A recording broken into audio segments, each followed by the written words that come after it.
పెళ్ళైనా పండగైనా వేడుక ఏదైనా పట్టు చీరల ప్రత్యేక వేదిక వారాహి సిల్క్స్. నమస్కారం, వెల్కమ్ టు సుమన్ టీవీ. నేను గీతాంజలి. భద్రాచలంలో ఉన్నటువంటి గోవింద కల్పవృక్ష నారసింహ సాలగ్రామ ఆశ్రమంలో ఏరువాక పున్నమి వేడుకలు జరుగుతున్నాయండి. మృతికా ప్రసాదాన్ని అందజేస్తారు రైతన్నల కోసం ప్రత్యేకంగా. ఇది ఒక పండుగనే చెప్పుకోవాలి. అయితే అక్కడ జరిగేటువంటి పూజా కార్యక్రమాలు ఏంటి, రైతన్నలు అసలు ఎలా పాల్గొనాలి, అక్కడ స్వామివారి దర్శనం ఎలా చేసుకోవాలి, అక్కడ ఇచ్చేటువంటి మృతికా ప్రసాదాన్ని ఎలా తీసుకోవాలి, ఈ వివరాలు ఇవాళ వీడియోలో తెలుసుకుందాం. మనతో పాటు ఉన్నారు ఆశ్రమ నిర్వాహకులు, నృసింహ ఉపాసకులు డాక్టర్ కృష్ణ చైతన్య స్వామి గురుగారు. వారితో మాట్లాడదాం. గురుగారు నమస్కారం అండి. నమస్కారం అమ్మా. ఏరువాక పున్నమి అప్పుడే వచ్చేసిందా? అవునమ్మా, సంవత్సరం అయిపోయిందండి. ఫస్ట్ ఏరువాక పున్నమి విశేషాలు తెలియచేయండి. అసలు ఏంటి విశిష్టత? సాధారణంగా జ్యేష్ఠ పౌర్ణమి అంటే పౌర్ణమి జ్యేష్ఠ నక్షత్రంతో కూడుకున్నటువంటి రోజుని జ్యేష్ఠ పౌర్ణమిగా పిలుస్తారు. అది జ్యేష్ఠ పౌర్ణిమ అనేటువంటిది వ్యవసాయ పనులన్నిటి కూడా ప్రారంభం చేసేటువంటి రోజుగా పెద్దల కాలంలో చాలా వైభవంగా ఇది ఒక పెద్ద పండుగలాగా జరిగేటువంటిదమ్మా. అంటే రైతులు చాలా ఆనందోత్సవాలతోటి జ్యేష్ఠ పౌర్ణిమ వేడుకలు చేసుకునేటువంటి వారు. అంటే ఏరువాక పౌర్ణమి వేడుకలు ఆ రోజు మా భూమిని దున్ని వ్యవసాయ పనులు అనేటువంటి ప్రారంభం చేసేటువంటి దాన్ని చాలా అత్యద్భుతంగా జరుగుతుంది. అయితే ప్రస్తుత కాలంలో రైతు అనేటువంటి వాడు చాలా తీవ్రమైనటువంటి ఇబ్బందుల్లో ఉన్నాడు. ఫస్ట్ అంటే వ్యవసాయం కలిసి రాకపోవడం కావచ్చు, వ్యవసాయ పనుల్లో నష్టం కావచ్చు, పెట్టుబడి కనీసం అంటే పెట్టినటువంటి పెట్టుబడి కూడా వచ్చేటువంటి స్థితుల్లో లేనటువంటి స్థితి ఉంది. అలాంటప్పుడు ఈ పౌర్ణమి వేడుకలు ఇలాంటివన్నీ కూడా పూర్తిగా కనుమరుగవుతున్నాయేమో. అంటే మనందరం కూడా రైతు రాజు అని చెప్తుంటాం. అంటే రైతు రాజు అనేటువంటి వాడు ఎప్పుడవుతాడు అంటే వ్యవసాయం అనేటువంటిది ఒక పండుగలాగా జరిగినప్పుడు మాత్రమే రైతు రాజు అవుతాడమ్మా. దానిని మనం గుర్తించి చాలా సంవత్సరాల నుంచి కూడా ఏరువాక పౌర్ణమి రోజు ప్రత్యేకంగా అంటే రైతులని పూజించాలి, రైతు పూజోత్సవం అని నృసింహ సేవా వాహిని ద్వారా చేస్తున్నాం అమ్మా.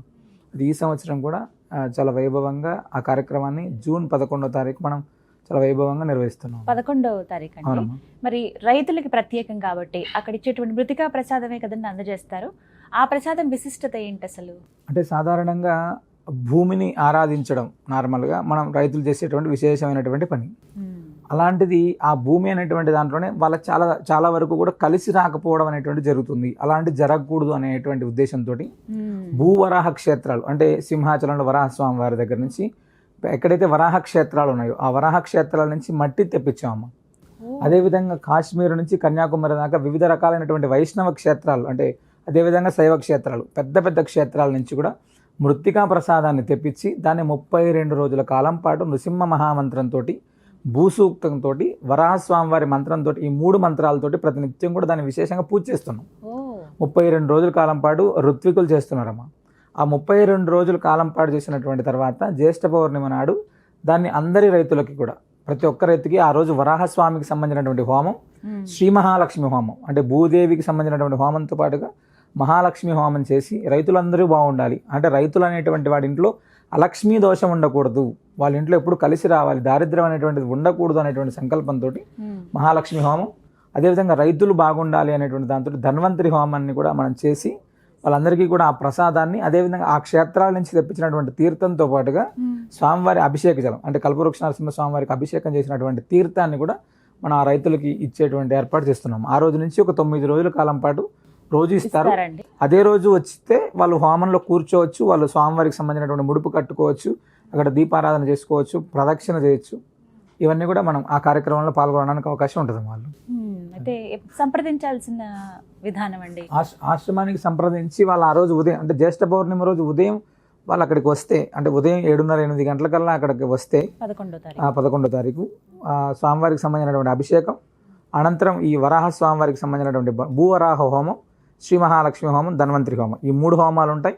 ఆ 3 హోమాలను దర్శనం చేసుకొని ఆ రోజు నుంచే ప్రసాదం తీసుకెళ్ళి వాళ్ళ పొలాల్లో ఈ మట్టిని తీసుకెళ్ళి వేయడం, ఆ తీర్థాన్ని తీసుకెళ్ళి ఆ యొక్క పొలాల్లో చల్లుకోవడం అనేటువంటిది చాలా విశేషం. మనం చాలా సంవత్సరాల నుంచి రైతు పూజోత్సవ వేడుకలు చేస్తున్నాం. గత సంవత్సరం వివిధ క్షేత్రాల నుంచి తెప్పించినటువంటి మట్టిని ప్రసాదంగా చాలా రైతులకు కొన్ని వేల మంది రైతులకు ఇచ్చాం. మీరు కూడా వచ్చారు క్రితం సంవత్సరం. అయితే తీసుకున్నటువంటి చాలా రైతుల ఇళ్ళలో మేము ఖచ్చితమైనటువంటి మార్పును చూసామమ్మా. అంటే ఈ సంవత్సరం ఇప్పటికే రైతులు అడుగుతున్నారు, స్వామి ప్రసాదం ఎప్పుడు ఇస్తారు, ఈ మట్టి ప్రసాదాన్ని ఎప్పుడు ఇస్తారు, మేము తీసుకెళ్ళి ఎప్పుడు చల్లుకోవాలని. అంటే సాధారణంగా మేము జాతకం చెప్పేటప్పుడు చాలామంది రైతులు జాతకం కోసం కూడా వస్తుంటారు కదమ్మా. ఆ వచ్చినటువంటి క్రమంలో వాళ్ళు చెప్పేటువంటివి నిజంగా వింటే అంటే మనం సాధారణంగా ఇప్పుడు హోటల్కి వెళ్ళి భోజనం చేసి చాలామంది సగం తిని పడేసేటువంటి వాళ్ళు అదే కాకుండా ఫంక్షన్స్లో పూర్తి పడేసేటువంటి వాళ్ళు, ఇలాంటివన్నీ గమనిస్తే ఆ రైతులు పడేటువంటి కష్టానికి ఇవన్నీ చూసినప్పుడు చాలా బాధాకరమైనటువంటి అంశం. ఫస్ట్ మా దగ్గరికి తల్లాడ నుంచి ఒక 15 రోజుల క్రితం ఒక ఆడమ వచ్చారమ్మ. ఆమెకు వివాహమై సుమారు 25 సంవత్సరాలు అవుతుంది పెళ్ళై. అప్పటి నుంచి ఇప్పటిదాకా మేము వ్యవసాయం చేస్తూనే ఉన్నాం స్వామి. ప్రతి సంవత్సరం కూడా ఇప్పటిదాకా మాకు వ్యవసాయం కలిసి రాలేదు అసలు. అంటే ఆ బాధ ఎంత దారుణమైనటువంటి ఏడుపుతోటి చెప్పింది మామ. అంటే ఇప్పటికైనా ఇక్కడికి వస్తే ఏదైనా ఈ మట్టి ఇస్తారంట కదా స్వామి, ఈ మట్టిని తీసుకెళ్ళి వేస్తే చాలామంది మా పక్కింటోళ్ళు ఎదురింటోళ్ళు వేశారు, మేము కూడా తీసుకుందామని వచ్చాం స్వామి ఈ సంవత్సరం. అంటే ఎందుకు కలిసి రాలేదమ్మంటే ఏదో ఒక నష్టం స్వామి. అంటే ప్రకృతితోటో లేకపోతే ఆ వ్యవసాయంతోటో లేకపోతే బయట ఉన్నటువంటి పరిస్థితులతోటో ఏదో తెలియనటువంటి నష్టం. సుమారు 35 లక్షల పైన అప్పు ఉంది స్వామి మాకి. ఎలా తీర్చుకుంటారమ్మా అంటే వ్యవసాయం మీదే తీర్చుకోవాలి స్వామి. ఈ సంవత్సరం వ్యవసాయం వస్తుంది అని 25 సంవత్సరాల నుంచి మేము ఇప్పటిదాకా వేస్తూనే ఉన్నాం. అంటే రైతు పడేటువంటి కష్టం మనందరం కూడా చెప్పేటప్పుడు చాలా ఈజీగా ఉంటుంది, కానీ అమ్మ చాలా దారుణమైనటువంటి ఇబ్బంది ఖచ్చితంగా ఉంటుంది రైతుల దగ్గర. అలాంటి రైతులు అందరి కన్నీళ్ళు చూసాం, బాధం చూసాం. ఆ బాధలు నిజంగా కొన్నైనా మారుతాయేమో. మన వంతుగా మొత్తం మార్చలేకపోవచ్చు, మన వంతు ప్రయత్నంగా అంటే కల్పవృక్ష నరసింహస్వామి వారి యొక్క అనుగ్రహంతో కొన్ని కుటుంబాలతో కొన్ని వేల కుటుంబాలైనా మారడానికి మన వంతు ప్రయత్నం చేద్దాం అనేటువంటి సంకల్పంతో చేస్తున్నటువంటి యజ్ఞం ఇది. అవకాశం ఉన్నటువంటి అంటే ఈ వీడియో చూసేటువంటి చాలా మంది కూడా అవకాశం ఉంటే మనం కూడా కొంతమంది రైతులకు ఈ వీడియో పంపించే ప్రయత్నం చేద్దాం. ఎందుకంటే ఆ రైతులు అనేటువంటి వాళ్ళు బాగుండాలి అనుకునేటువంటి వాళ్ళు, కోరుకునే వాళ్ళు ప్రతి ఒక్కరూ ఉంటారు, కానీ వాళ్ళ విలువ అనేటువంటిది ఖచ్చితంగా మనకు తెలిసినప్పుడు. కాబట్టి దయచేసి మీరు కూడా ఎవరైనా ఈ వీడియో చూస్తున్నటువంటి వాళ్ళు రైతులకు తప్పకుండా ఈ విషయం తెలియజేయండి. భద్రాచల దివ్యక్షేత్రంలో కల్పవృక్ష నరసింహస్వామి వారి యొక్క దివ్య సన్నిధిలో జూన్ 11వ తారీఖు ఏరువాక పౌర్ణమి నాడు విశేషమైనటువంటి భూవరాహ హోమాన్ని, శ్రీ మహాలక్ష్మి హోమాన్ని, ధన్వంతరి హోమాన్ని నిర్వహించి రైతులకు మృత్తికా ప్రసాదాన్ని, అదేవిధంగా అక్కడ స్వామివారి అభిషేక తీర్థాన్ని ఇవ్వడం జరుగుతుంది. ఈ తీర్థం తీసుకెళ్ళినటువంటి ప్రతి కుటుంబం ఖచ్చితమైనటువంటి మార్పుని మనం చూడడానికి అవకాశం ఉంటుంది. మొత్తంగా ఇది ఆ రోజు విశేషం. అయితే నెంబర్కి ఫోన్ చేస్తే సరిపోతుంది. ఒకవేళ హోమంలో ఎవరైతే కూర్చోవాలనుకుంటారో ముందుగానే చెప్పాలంటారు. ముందుగా చెప్పచ్చు, వచ్చి ముందుగా సంప్రదిస్తే బెస్ట్ అమ్మా. వచ్చిన వాళ్ళు కూర్చోవడానికి కానీ వాళ్ళకు ఉన్నటువంటి ఏర్పాట్లు కానీ ఆశ్రమం నెంబర్లను సంప్రదిస్తే వాళ్ళకి దానికి సంబంధించినటువంటి వివరాలు ఇస్తారు, తెలుసుకోవచ్చమ్మా. ధన్యవాదాలు గురువుగారు. నిజంగా గొప్ప విషయమే ఇది. వాళ్ళ కోసం అంటూ ఒక అడుగు ముందుకు వేయటము, అంటే మనకి చేతనైంది స్వామి అనుగ్రహాన్ని ఇలా ఈ విధంగా అందించడమే. కాబట్టి మంచి కార్యక్రమే. ఎప్పటి నుంచో చేస్తున్నారు, ఈసారి ఇంకొంచెం కొత్తగా చేయబోతున్నారు. ధన్యవాదాలు గురువుగారు. విన్నారు కదండి, ఆశ్రమంలో ఏరువాక పున్నమి వేడుకలు అని చెప్పాను కదా, ప్రత్యేకించి రైతన్నల కోసం మృత్తికా ప్రసాదాన్ని అందిస్తున్నారు. మీరు ఆ రోజు నుంచి ఒకవేళ పౌర్ణమి రోజు మీరు వెళ్ళలేకపోతే కనుక వారం రోజుల పాటు అందిస్తూనే ఉంటారు. కాబట్టి మీరు వీలు చూసుకుని వెళ్ళండి.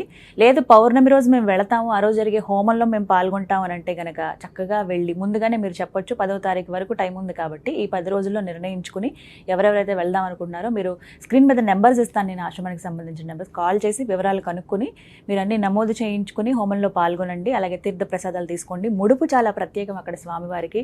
ప్రదక్షిణలు చేయడం ప్రత్యేకం. గోవుకి గోవిందుడికి ఒకేసారి ప్రదక్షిణ చేసే అవకాశం అక్కడ దొరుకుతుంది. ఎంతో మందికి స్వామి ఎన్నో రకాలుగా మహిమలు చూపించారు. ఇన్నేళ్లుగా రైతులుగా మీరు పడ్డ కష్టానికి ఖచ్చితంగా స్వామివారి అనుగ్రహం దొరుకుతుందని భావించి వెళ్ళండి. ఎవరైతే రైతులు మీకు తెలిసిన వాళ్ళు ఉన్నారో వాళ్ళందరికీ కూడా ఈ వీడియోని షేర్ చేయండి. నమస్కారం.